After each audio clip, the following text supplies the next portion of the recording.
How would you describe how you were in class? I was kind of the loudmouth. I mean, I spent a lot of time being told to be quiet. Surprise! And you built on that for your career. I built on that. Yeah, that really made it, you know, it's who you are. And really, every puppet is a part of you. You have to find that part of yourself that connects directly to the character in order to make it believable and real. Meet this Honolulu native from ʻāina Haina, who is now a principal puppeteer on Sesame Street. Next on Long Story Short. One-on-one engaging conversations with some of Hawaii's most intriguing people. Long Story Short with Leslie Wilcox. Aloha mai kako, I'm Leslie Wilcox. The characters of Sesame Street have become iconic staples of children's programming. But have you ever thought about the people beneath the puppets? One of them, a principal puppeteer of the Longtime Children's series, was born and raised in East Honolulu, and she's my fellow Kalani High School grad, Pam Arciero. For more than 3 decades, she's played Oscar the Grouch's better half, or shall we say grouchier half, Grundgetta. What are some of the great moments between Oscar the Grouch and girlfriend, your character, Grundgetta? Well, we were going to get married. That was very exciting. And then we thought that getting married would make us happy, and being grouches, we don't want to be happy. And so we decided to call off the wedding at the last minute, and then, but little did we know that actually most people are not happily married, and so we would have been perfectly happy. Who's not a grouch, right? There are times when you just are really grouchy, and she says exactly what she's thinking in any given time, you know, so that's kind of in a world where you really do need to be circumspect a lot, you know, not to offend anybody, she just says what she's feeling, you know. That's a hideous outfit. You know, she'll just go there. So, I know you took over that role from someone else, a man. Yeah, Brian Meal had done it for 1 year, and I've done her now for 34 years. So, did he give you any advice? I mean, on how to play this no, woman grouch? He said, "You're the perfect person for this. I've seen you be a grouch," and he handed it to me. Oh, that's basically. Thank you for the mentoring. I worked with him, on different shows, so he knew. He knew me a little bit, so he says, yeah, it's totally, you do it your way because you know her. You do other puppets as well, yeah. Background and who else? Right, that's part of the skill. There are 2 skill sets you have to have besides just doing a main puppet and a character. You do have to be able to do backgrounds, and backgrounds are just like every dog, frog, cat, fish, bat, you name it, you get to do that stuff. And then there is assisting.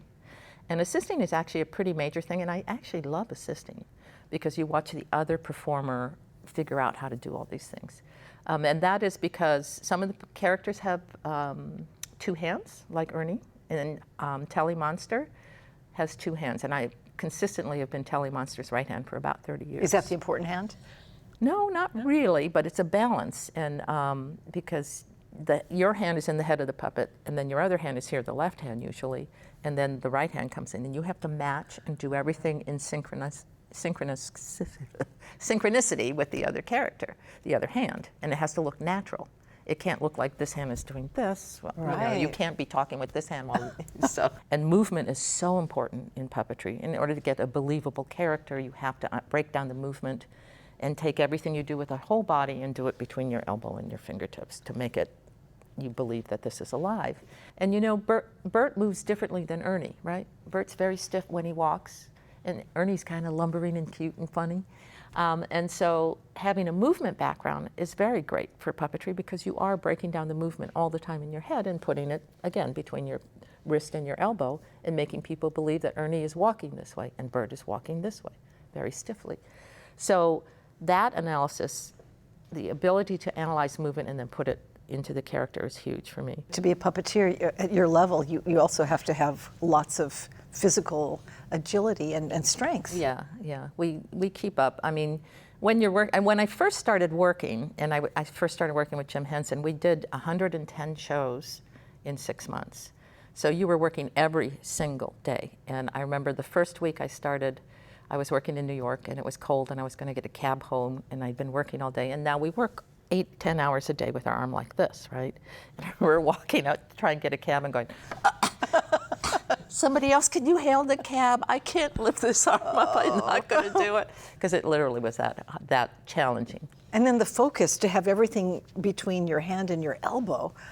Yeah, it's Directing all your effort energy, there. yes, right, and it has to be alive, and all your acting goes into that little piece, you know. So you learn it, and it takes a long time, really. Nobody walks in off the street and becomes television puppeteer. You just can't. Between the fact that we have 3 cameras, and Taking close-ups. close-ups and wide shots and far shots, and you have to ride those 3 cameras looking at the monitor. And the focus of the puppet, the reason we do that is the eyes don't really see. So I'm looking at you right now, but a puppet might not be in the shot because the eyes are stationary.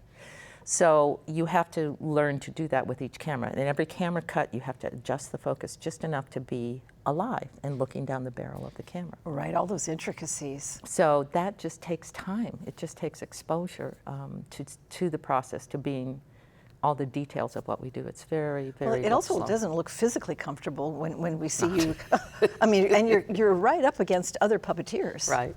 If you're comfortable, you're doing it wrong is the rule of thumb that we have among the puppeteers. And yet you love the work. Oh, I love the work. It's nothing I'd rather do. When you work with your gang on Sesame Street, everybody knows you're from Hawaii, even though you haven't lived here for many years. Yeah. But you More years certainly than I lived visit. here. But how do they know? Well, I often have a flower in my hair, and I often dress in Hawaiian clothes. In the middle of winter, you'll see me in a Hawaiian print shirt with, sweater underneath and tights. And I kind of talk about it a lot. And sometimes I'll slip into Hawaiian accent, I'll do a pidgin accent when they're giving me a hard time. Hey, what? I owe you money. And you also created a character who speaks pidgin. Yes, I did. We had a outreach kind of Baby Muppets series, and so it was Baby Big Bird and Baby Cookie Monster and Baby Abby Cadabby, different ones. So I played Auntie Nani, Big Bird's auntie who took care of him as a baby bird. That was very exciting. I was able to push that Hawaiian influence in. Because then they said, well, maybe we'll go Jamaican. And I go, well, you got to get a Jamaican person there because I can't do that one for sure. But they liked the idea that he was from Hawaii. Nobody around you could really relate to the dialect, right? Not too much, but they could understand it. That's the advantage to pidgin, is it's quite understandable. Jamaican patois, because I worked in Jamaica a fair amount, is almost, if they speak quickly, you can't believe it's even English because it is so fast. And so they also do much more in words, words that only they understand. But pidgin is pretty understandable by most people. And that was the whole point, right, in the plantation days, so that everybody could understand each other. Right. So that was the basis for it. It was here in Hawaii where Pam Arciero, a creative since childhood, got her first taste of puppetry at the University of Hawaiʻi at Mānoa and caught the attention of a visiting lecturer, a renowned puppet and costume designer. I was getting a drama and dance degree at University of Hawaiʻi. The gals I was hanging out with at the university had a puppet troupe called Mo'olelo Ki'ilima. And it was more or less sponsored by the University of Hawaiʻi Drama Department. That was Tammy Hunt was there at the time, and she was a wonderful theater for youth teacher and taught puppetry as well. And so she encouraged us to do shows, and we would go out into the community and do these little Hawaiian story puppet shows for pretty much every elementary. I played every elementary school in the state of Hawaii. I did in every auditorium at that time. And that just sort of led me saying, this is interesting, this is good, I can make a little money, because we made a little money doing it. And then they said, well, this man's coming to teach this summer, maybe you want to be in it. And I said, what? And they said, his name's Kermit Love, he works with the Muppets, and he's coming to teach this summer course, so you should take it with us. So I said, okay, sounds great. And so I did, and he was wonderful. Kermit was a man who built Big Bird and designed Snuffleupagus, and he was a famous costume designer. At the time, he was already long white hair, long white beard. It looked like you're taking a class with Santa Claus. And, but he'd already worked with Agnes DeMille and Mr. Balanchine at the ballet. He'd built costumes and puppets for them. So he was just world renowned. And you were just like, oh. And so he was named Kermit before any other Kermit that he The story is that Jim Henson and Kermit Love lived in the same apartment building, and the doorman said, Jim, there's someone who's named Kermit in this building. I think you should meet him. And so they met, and they realized that they had so many similar interests, and then Jim hired Kermit into the Kermit But there was already Kermit the Frog at that Kermit the point. Frog existed, and Kermit Love was way older than that. So that's how they connected.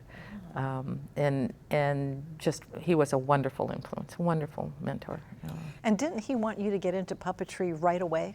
Who? Kermit Love? Yes, he did. Probably because I was really like gaga about puppets. And because once I found it, when you find what you love, you just can't stop, obsessing about it. Just like being in love with someone, you're in love with what you're doing, so you just keep every detail. And then I think because I was so willing to just learn and learn and learn and practice and practice and practice, hours and hours and hours standing in front of a monitor and a camera to get that right. And I still do. I will still rehearse when I'm not working. If I haven't been on camera for a month, I'll pull out my video camera, or now it's so easy because you can flip up your computer and just work in and make sure that everything's working properly in your body, because the other thing, it's reversed, right? The monitor is backwards. Oh, that's right. So when you have your hand up and you move this way, it goes that way on the picture. And so if you don't have, there's a point where your brain just clicks it over and it makes perfect sense. Physical agility, creative interpretation, and hours of practice. These qualities were instilled in Pam Arciero long before her time at the University of Hawaiʻi. Since she was a little girl, Arciero loved everything about the arts. I always loved dance and ballet and play acting was kind of what I did a lot of. And I loved playing with dolls and small figures, actually, as a kid. Did they talk to each Oh, other? yeah. Did you make the voices? Yeah, not so much, but actually I did. When I watched TV, I always imitated voices as well. That was really fun to me, to try and copy voices. So, of course, my parents thought that was an extremely odd thing, but they, go ahead. And so, as a kid, I never thought I would be anything. I thought I would be maybe a ballet dancer, maybe an actress. I like to sing. I like to make stuff, art stuff. So I kind of just like doing all of the arts. That was very interesting to me. Not so good on the math side, but What about singing?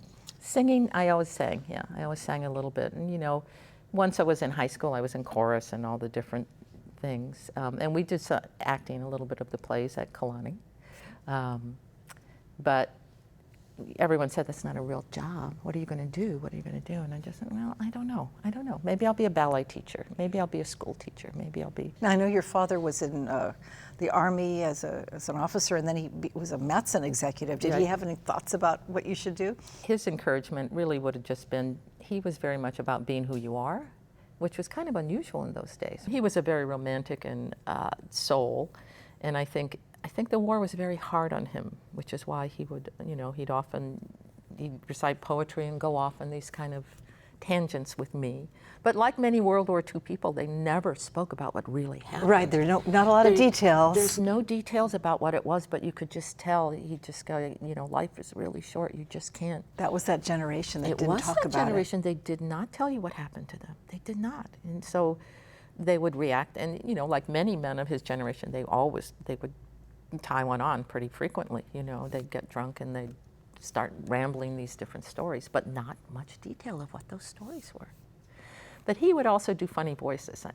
And part of, I think, my ability to get funny voices was to make him laugh while I made funny voices too. Oh. And he loved humor and poetry and dancing and music. So it was he was a very interesting man. What about your mom?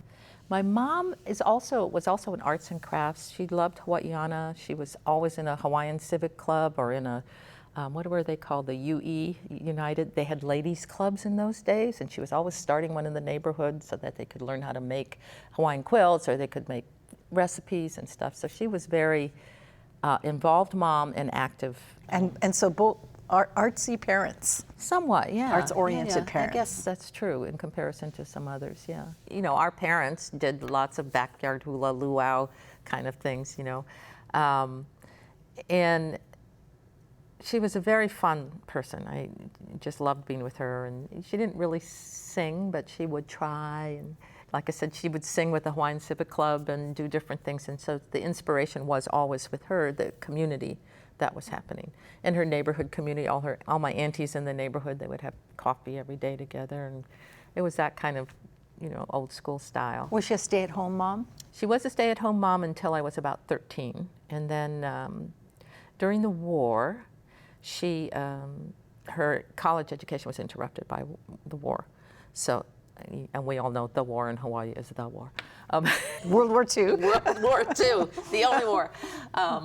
And she always tells the famous story, I know many people have talked about this, but being in boats and picking up on Pearl Harbor Day, picking up stuff.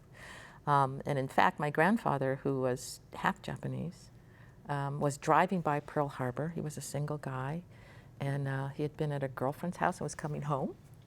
It was about 7 in the morning when the bombs came. Right. And apparently they spotted him and picked him up and they arrested him. Oh, for being AWOL? No, for being a Japanese spy, they thought. And so my father had to go and bail him out 2 days later. Once everything settled, they pulled him out of jail to come home and say, no, he's a dentist. You know? He's a local Japanese dentist. And he wasn't even Algie, he was half Japanese. So, but she always tells stories about that, and you know, after Pearl Harbor, helping to recover bodies and parts and stuff, you know, in boats. And she did that? She did that. She worked for USCD. We always sang that song when I was a kid. USCD. So, you know, 50 cents an hour, $4 a day. So she had those stories, and then, you know, my father was, I guess everybody at that time was pretty much involved with the war in some form or another. And what about culturally? What would you say your culture was growing up? My father, being Italian from the East Coast, brought certain sets of ideas. Some of it was sort of the macho Italian stuff. And then my mom, she's, you know, Hawaiian, Japanese, English, kind of local stuff. So our culture really was a mix of that. And I would lean towards Japanese culture. Was sort of where our comfortable wheelhouse was, and then a lot of Italian spaghetti stuff. So I always like to say, I don't know whether to have sushi or spaghetti. You know, that's kind of where I came from. And you had a big family too. Yeah, there was 5 of us, is still 5 kids. And that was, you know, they were spaced out rather well. We're about 5 years apart for the most part. So you get along. Yeah, you have always an older sibling doing something. And it was bad. When I went to New Valley, every single class I went to, my 3 older siblings had that teacher. So they had expectations of what you were going to be like. And it was like I was never that. You know, whatever they You were different from the other kids? Absolutely. Every one of us were different from each other, you know. So how would you describe how you were in class? I was kind of the loudmouth. I mean, I spent a lot of time being told to be quiet. Surprise! And you built on that for your career. I built on that. Yeah, that really made it, you know, it's who you are. And I think that's really one of the things always in my life I've tried to strive for, just to be who you are. Because you can't be anybody else, really. But how ironic too, because you're always becoming other people in your, or other puppets anyway. That's where I become other people. That's where you get to look at other people, make fun of other people by choosing their character traits and rolling them into a puppet, you know. And getting to explore, and really every puppet is a part of you. I mean, there's that, you have to connect to it on some level, just like any acting role. Mm-hmm. You have to find that part of yourself that connects directly to the character in order to make it believable and real. These days, when she isn't bringing characters to life on Sesame Street and other programs, Pam Arciero travels around the world to perform live or train aspiring puppeteers. She's proud to serve as artistic director of the annual National Puppetry Conference at the Eugene O'Neill Theater Center. I had no idea that being in your field, you would be asked to go all over the world to teach and to perform. Yeah. You've been everywhere. Pretty much.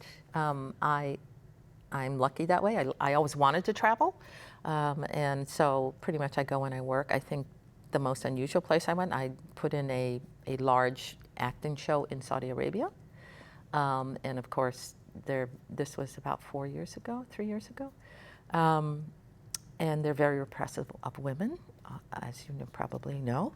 I had to wear an abaya to work with my guys when we were outdoors, but it's a very schizophrenic thing, because once you're indoors, you can take off the abaya, which is the scarf and the black, and you can wear anything you want. And we would work and rehearse and do all our things. And then once I had to go outside, I'd have to get all dressed up to even just get in a car to go back to my hotel. And you had to eat separately. Women eat separately from men there if you're alone. Were the puppeteers squished up against each other, male and female? No, they were the dancing ones. They were the big dancing, and they were all male. There would be no females females aren't allowed to work. How do they like a female directing them? The guys liked it because they were young men, and they all said to me, Pam, in 5 years it's going to change. I'm telling you, it's going to change. And I'm like, yes. But I would do semi-subversive things, like if we did a song about driving, which we had a song called Let's Go Driving an Automobile, I made sure the one female character, Hoha, which is a Arabian character, she's in all the Middle Eastern productions, she drove the car because they couldn't drive. Women can't drive. So I made sure the girl was always the one driving. And then we had this little thing where Ernie and Bert teach you car safety. And if you go through and all the things, seatbelt and, you know, all the things about being safe in a car, don't hang out the window, then you would get a driver's license. And we made sure that every girl got a driver's license and would go home and say, Mom, look, I have a driver's license. Now, that just changed, right? They just recently changed to have driver's license. So that actually is more of a change than I expected. But the guys really said to me, the guys I worked with really thought it would be completely different in 5 years, that it would be a much more open society. And I just think it's going to take a lot longer than that. What about women in puppetry? So now it is better. It's still not great. If you look at the Muppets, the main Muppet guys are still 6 guys. There's no woman there. But Sesame Street, we have 5 really strong women puppeteers, and we have 9 really strong men. That's our core of puppeteers. So that balance has gotten much better. And it's a difficult thing, because initially not that many women wanted to be puppeteers. It's if you're an attractive woman who does a lot of voices, you can be a comedian or an actress. Why would you hide under a puppet, right? And in fact, I was doing a show called The Great Space Coaster, and our guest was Steve Allen. And he was playing the piano, and I was hiding under the piano doing the puppet. I'm on the side of him. And the human who was in our cast came out, and he's talking to her, and I'm talking with him as a puppet. And he looks at her and he says, well, you're not a puppeteer, right? You're much too attractive to be a puppeteer. And so I stood up like this and looked at him and said, what? And he goes, well, I didn't mean. I said, yeah. I ducked back under the piano, went back to being a puppeteer. But I did get insulted by Steve Allen. Not many people can say that. and you stood up and said you wouldn't take that. Wow. Yeah. So better, but there's still not a big There's still not a of lot. women. Yeah. I mean, we're working on it. We're constantly looking for women who are skilled and training new women in. And again, it takes a long time. You have to have the patience. And it's one of those things, either you have it or you don't.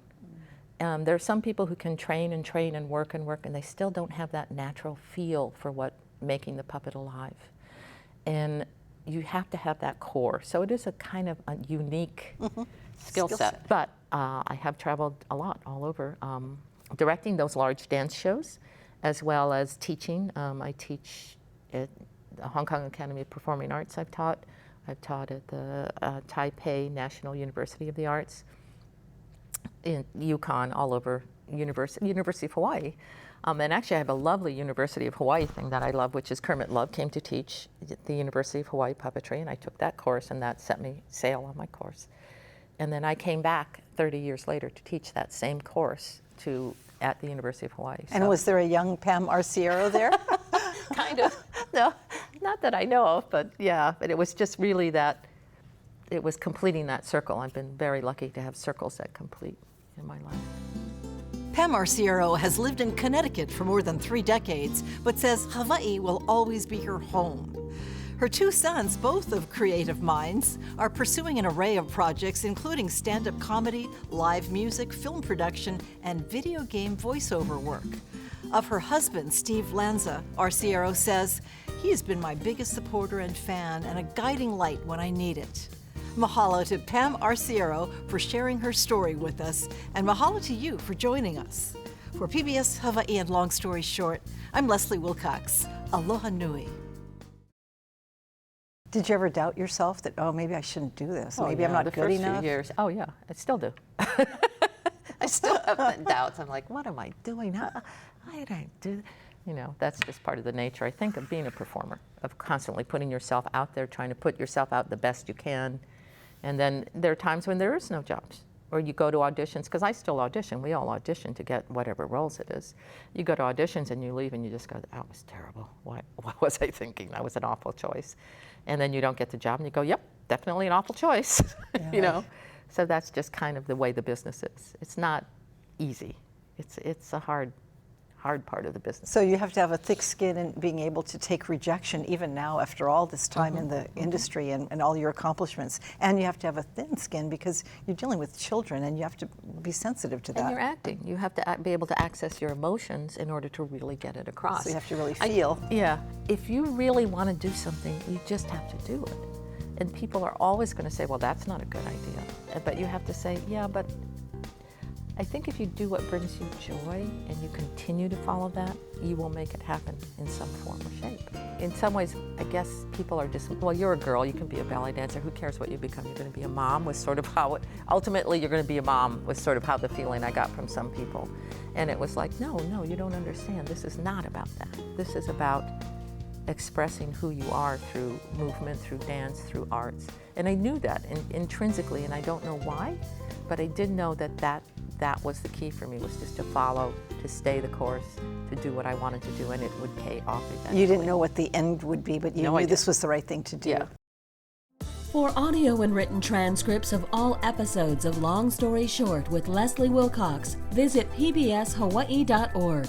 To download free podcasts of Long Story Short with Leslie Wilcox, go to the Apple iTunes Store or visit pbshawaii.org.